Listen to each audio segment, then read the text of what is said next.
नमस्कार, T3 news में आपका स्वागत है। देश में अभी जैसा माहौल आप देख रहे हैं, सड़क पर किसान बैठा हुआ है।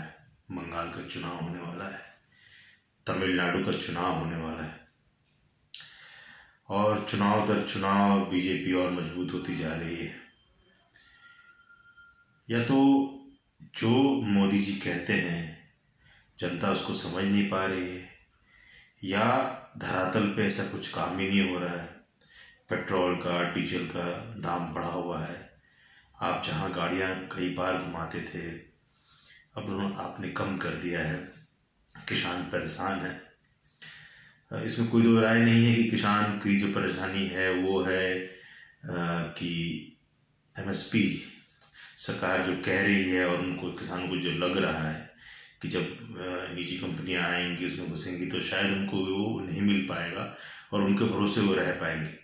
हमें ये भी याद रखना चाहिए कि जब हरित क्रांति हुआ उसके पहले हम गेहूं बाहर से मंगाते थे, तो पंजाब हरियाणा किसानों ने देश की बहुत मदद की उस समय, और किसानी में लोगों का मन लगा और हमारे सारे गोदाम भर गए। लेकिन अगर आज हम सरकार का रवैया ऐसा रहेगा किसानों के लिए, तो मेरे ख्याल से फिर किसानी करने की, खेती करने के लिए लोग आगे सोचेंगे।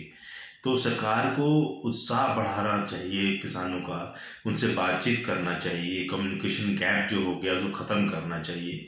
किस पार्टी का सपोर्ट है, किसका सपोर्ट नहीं है।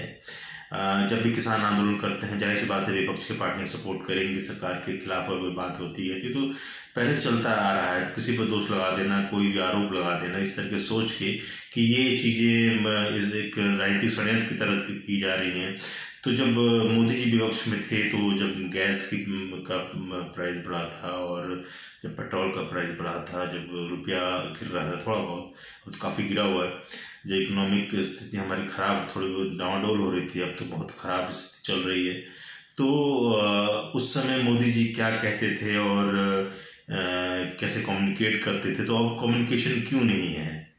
आप सोचते हैं बंगाल में एक तरफा लड़ाई करके और शायद उसको बदल दिया जाएगा, नहीं, ऐसा इतना आसान हर जगह नहीं होगा चुनाव लड़ना। लेकिन आपको जनता से कनेक्शन बनाना बहुत ज़रूरी है, चाहे वो किसान हो, चाहे वो युवा हो। अगर कोई भी पढ़ा लिखा युवा कुछ भी बोलता है तो आप उसे एक बड़े प्लानिंग की तरीके से, चाहे आप कहें कि उसे उसकी थोड़ी बहुत गलतियों को आप बड़ा षड्यंत्र बता के और ऐसा कुछ करके पब्लिक परसेप्शन से क्रिएट हो रहा है कि आप उन्हें फंसा रहे, चाहे वो हिंदू मुसलमान हो, जो कोई भी हो।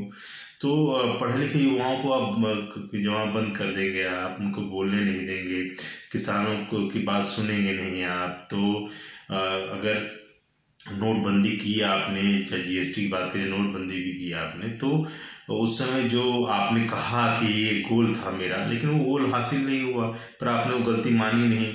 चलिए, आप सरकार थी, आपने फिर चुनाव जीत लिया, लोगों ने बुला दिया, लेकिन क्या कम्युनिकेशन नहीं होना चाहिए कि लोकतंत्र में एक बातचीत नहीं होनी चाहिए?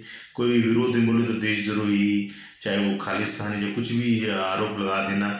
अगर ये 90% मीडिया जो चैनल से अगर सरकार के इतने पक्ष में प्रो होकर नहीं करती, तो शायद ये सोल्यूशन हो सकता था। लेकिन मुझे लगता है कि ये प्रो होने के कारण सोशल मीडिया पर सरकार बदनाम हो रही है, क्योंकि हर आदमी चलाता है सोशल मीडिया और चैनल्स को लोग नजरअंदाज कर रहे हैं, उनकी बात को भरोसा नहीं कर रहे हैं, भरोसा टूटा है।